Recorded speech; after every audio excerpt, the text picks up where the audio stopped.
నిలిచి ఉండట చూచి, అమ్మ ఇదిగో నీ కుమారుడు అని తన తల్లితో చెప్పాను. తర్వాత శిష్యుని చూచి, ఇదిగో నీ తల్లి అని చెప్పాను.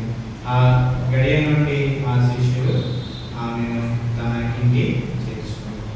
సో ఇక్కడ మనం చూసినట్లయితే ఈ యొక్క ప్రభువైన యేసుక్రీస్తు ఎంతగానో శ్రమ పొంది ఉన్నాడండి. ఆ యొక్క గ్యాదరింగ్ టైం చాలా ఇబ్బంది పడుతూ ఉన్నాడు.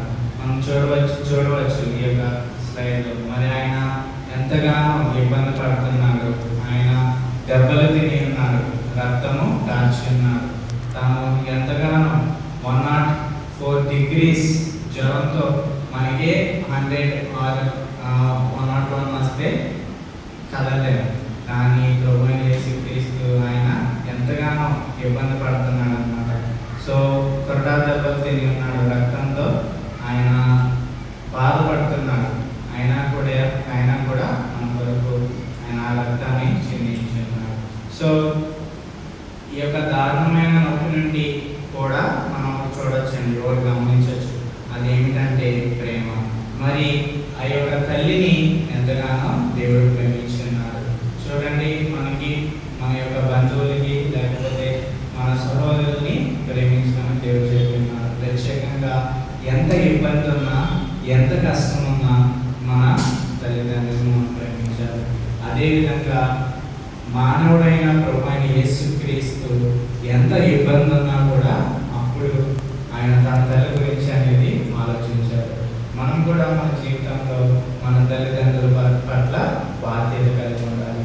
మనం బాధ్యత కలిగి ఉన్నప్పుడు దేవుడు మనల్ని ఆశీర్వదిస్తాడు. సో ఇక్కడ మనం మరొకసారి చూడవచ్చు. అమ్మ ఇదిగో నీ కుమారుడు, తర్వాత శిష్యుని చూసి, ఇదిగో నీ తల్లిని సెలవిచ్చాను. సో ఇక్కడ రెస్పాన్సిబిలిటీ షేరింగ్ అనేది మనం చూస్తున్నాం. ఆ యొక్క ఎంతగానో ఆవిడ భయపడిపోతుంది. యోసేపు అనేది లేడు.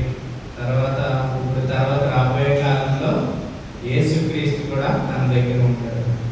అప్పుడు ఆ యొక్క తల్లి యొక్క వేదన ఎలా ఉందంటే, నాకు ఇంకా ఎవరు లేరు, నేను ఒంటరిగా ఉండాలి అనే యొక్క మైండ్ సెట్లోకి ఆవిడ వెళ్ళిపోయి ఉంటుంది.